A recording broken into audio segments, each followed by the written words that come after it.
Bienvenue dans le podcast dédié aux entrepreneuses qui choisissent la voie de l'émancipation dans leur business et dans leur vie. Ici, l'entrepreneuriat, le féminisme et le mindset de croissance convergent pour créer une expérience unique conçue spécialement pour toi. Ce podcast, anciennement connu sous le nom des magiciennes, se métamorphose pour incarner pleinement la puissance de l'émancipation féminine. Si tu es entrepreneuse, freelance ou indépendante, ce podcast est fait pour toi. Je comprends que tu aspires à développer ton entreprise sans sacrifier ta vie personnelle, ton bien-être ou ton épanouissement. Nous explorons des thématiques variées pour nourrir ton esprit et propulser ton activité.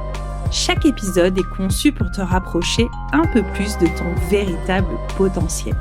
Ma mission, t'accompagner dans le développement d'une entreprise qui reflète ton essence, loin des normes patriarcales et consuméristes de notre société actuelle.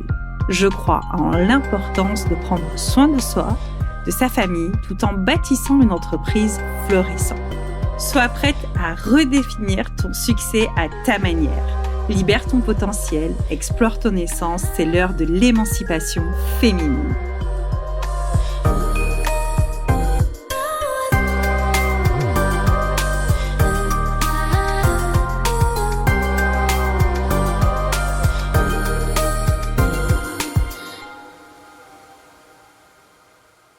Hello, je suis ravie de te retrouver dans ce nouvel épisode.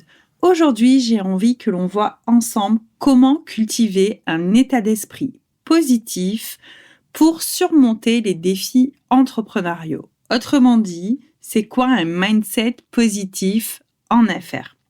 Être entrepreneuse, ce n'est pas de tout repos. On est confronté à la loi de l'offre et la demande. On est confronté également selon où on vit. C'est pas selon où on vit, c'est là où on vit à l'économie actuelle de notre pays. Et par exemple, aujourd'hui, en France, en tout cas en janvier 2024, on est plutôt sous une économie d'inflation. Tout ça, ça a des réactions sur la façon dont les gens vont peut-être venir acheter, consommer au sein de ta propre entreprise. Peut-être que tu vas avoir une hausse d'activité selon ce que tu fais. Peut-être que tu vas avoir au contraire une baisse d'activité. Bref, il peut y avoir énormément de choses qui se passent en affaires et qui soient contextuelles, sociologiques, politiques, économiques et qui vont venir influencer ton business. Tout ceci, ce sont des choses qui sont à l'extérieur de toi et comme tu le sais, tu ne peux pas contrôler ce qui est à l'extérieur de toi. Les seules choses dont tu es maître, c'est ce qui se passe à l'intérieur de toi, c'est-à-dire comment je fais face aux situations qui se présentent à moi. Comment je les gère, comment je les reçois, comment je les digère, comment mes émotions peut-être me torture ou au contraire m'apaise en fonction des défis entrepreneuriaux. Ce peut être une mauvaise nouvelle, ce peut être la perte d'un collaborateur, ce peut être un recrutement difficile. Si tu es solopreneuse, c'est peut-être un lancement qui a été raté. Bref, je te refais pas la chanson, tu peux voir tout ce qui se passe en fait au quotidien et qui peuvent représenter des défis entrepreneuriaux pour toi. Pour ce faire, on va développer ensemble 3 points. J'ai décidé de le faire comme ça pour que ce soit quand même assez court, impactant et que ça puisse t'amener à une forme de réflexion, de prise de conscience et, je le souhaite, une prise de recul nécessaire pour que tu puisses toi aussi repartir dans un mindset qui soit plus positif, en tout cas qui soit constructif pour toi et pour ton entreprise. La première chose, le premier conseil, si je puis dire, le petit tip, ce serait de prendre conscience de tes schémas de pensée, en fait. Est-ce que tu as conscience de la façon dont tu penses ? C'est quand même rare que l'on ait 100% conscience de la façon dont on pense. Pourquoi je te dis ça ? Prendre conscience de tes schémas de pensée, c'est prendre conscience que 90% du temps, c'est ton inconscient qui te gère et non pas ton conscient. des études ont montré qu'en fait, dans notre quotidien, notre cerveau, vraiment, ça représente que 10% de conscience. Quand on ne travaille pas cette conscience, c'est sûr que si tu es maître, moine bouddhiste tibétain, on ne sera pas sur les mêmes données. Mais on fait des généralités sur des moyennes, sur les études qui ont été faites par rapport à ça. Donc en fait, 90% du temps, c'est notre inconscient qui nous gère. Et quand je dis ça, qu'est-ce que ça veut dire ? Ça veut dire que en fait, tu réagis en fonction de ce qui s'est passé pour toi dans ton passé. Donc, ta façon de réagir aux événements, c'est la plupart du temps, donc 90% du temps, ça va être ta mémoire qui revient et qui va te faire réagir de telle ou telle façon. Alors, j'ai pas envie de dire de réagir positivement ou négativement, il n'y a pas de jugement à avoir sur ça, mais en tout cas, la plupart de tes habitudes, la plupart de tes réactions, elles sont spontanées. C'est quelque chose, bien sûr, que tu peux venir travailler en développant ta conscience. La conscience, il y a plusieurs manières de la développer. Moi, celle que je préfère, de par mes métiers de sophrologue et de préparatrice mentale, c'est de le travailler par la respiration. Donc, il y a différents types de respiration, il y a différentes façons de prendre conscience de sa respiration, mais faire ce travail-là au quotidien ou du moins hebdomadaire, ça va permettre aussi d'entraîner ta conscience à être ici, là, maintenant, où sont mes pieds.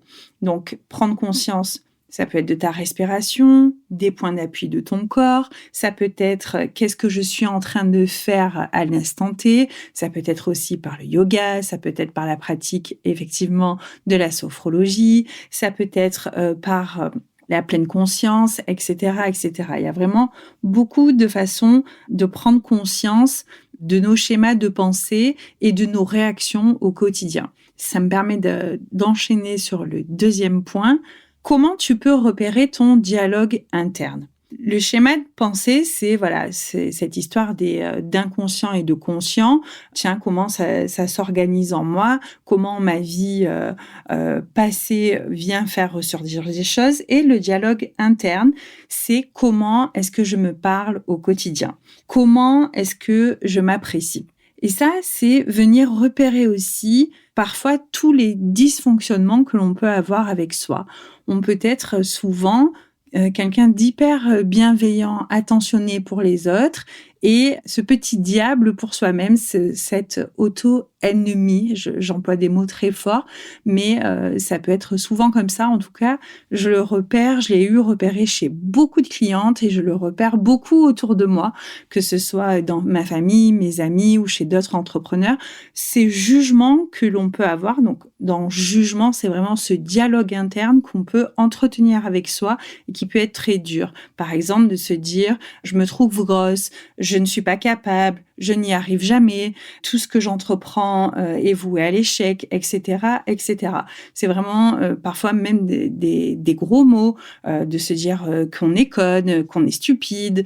Tout ça, c'est le dialogue interne que j'entretiens avec moi.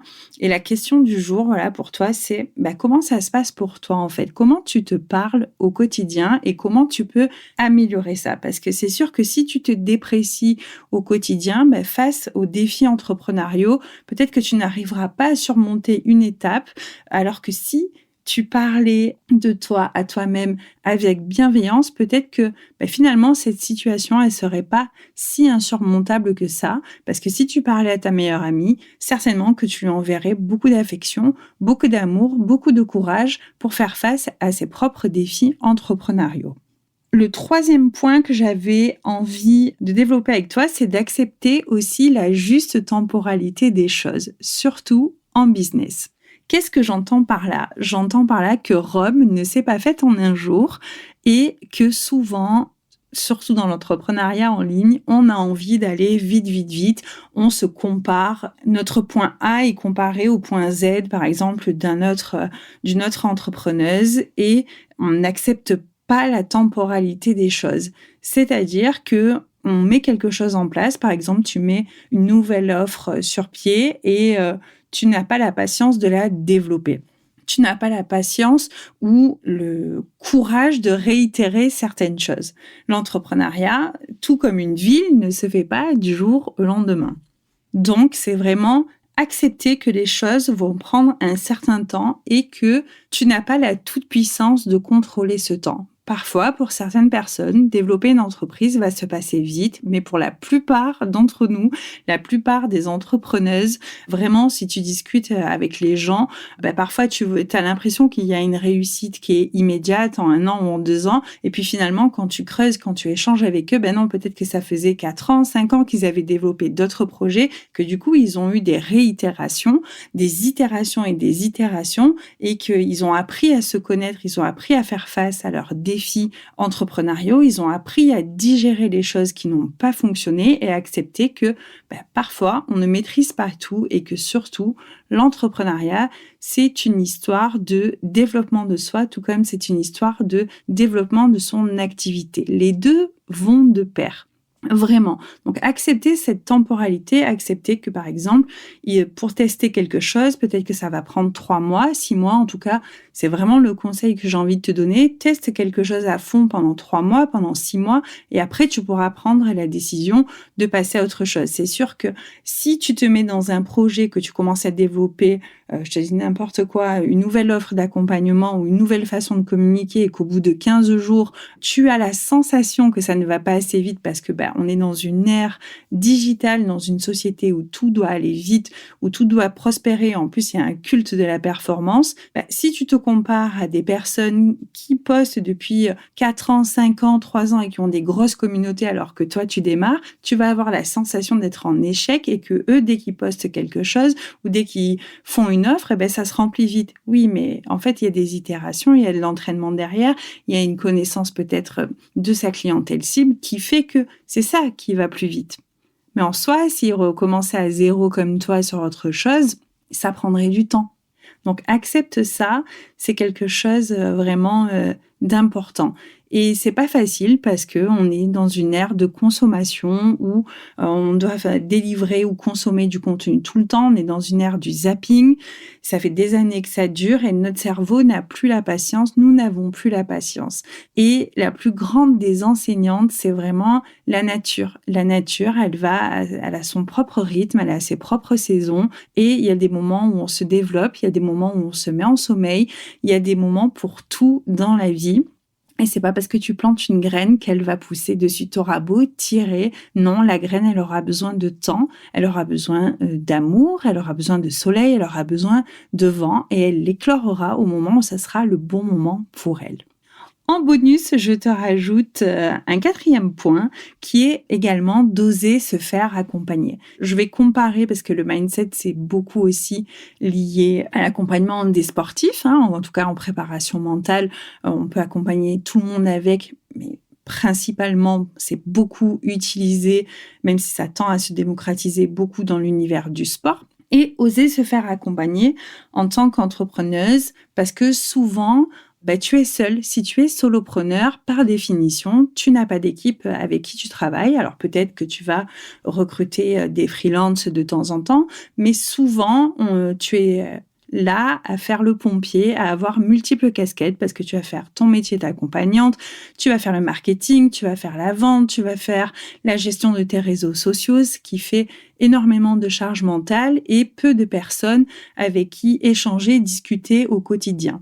Si on fait le parallèle avec une sportive, par exemple, une sportive, même si elle est dans un sport individuel, elle aura toujours une diététicienne, surtout si on est sur du haut niveau, une diététicienne qui va gérer son alimentation, des masseurs, des kinés, un docteur. Elle va avoir un coach sportif, un coach mental, un coach physique. En tout cas, il va y avoir une équipe autour d'elle malgré le fait qu'elle soit en individuel. Là où l'entrepreneuse, si elle est solo, elle est vraiment solo. Alors, tu peux avoir des ressources autour de toi, que ce soit dans ta famille, tes amis ou des business friends pour pouvoir échanger, mais tu peux aussi avoir cette envie de te faire accompagner et c'est vraiment quelque chose que je te recommande, que je te conseille pour lâcher un petit peu tout ça et te dire, voilà comment je fonctionne, ou en tout cas, j'ai la sensation de fonctionner comme ça, et d'avoir une accompagnatrice en face de toi, quelqu'un qui te renvoie un miroir qui soit neutre et où le fait où tu vas pouvoir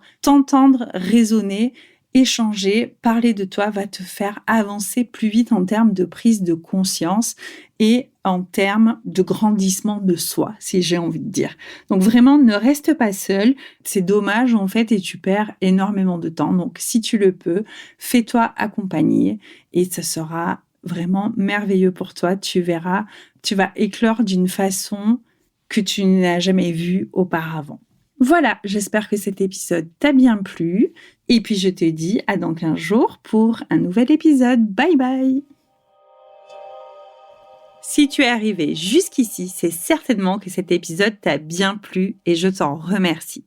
Tu peux soutenir mon travail en partageant un ou plusieurs épisodes à une entrepreneuse qui aurait intérêt à découvrir ces échanges. Tu peux rester en contact avec moi en t'abonnant à ma page Instagram Madame Flow Coaching. Tu peux également t'inscrire à la newsletter Slow and Flow. C'est une newsletter mensuelle où on parle slowpreneuriat, féminisme et santé mentale. Je te dis à dans 15 jours pour un nouvel épisode. D'ici là, prends soin de toi et continue de bâtir une entreprise où tu te mets au cœur de ton projet et où ta réussite est toute personnelle. Je crois en toi. À très vite.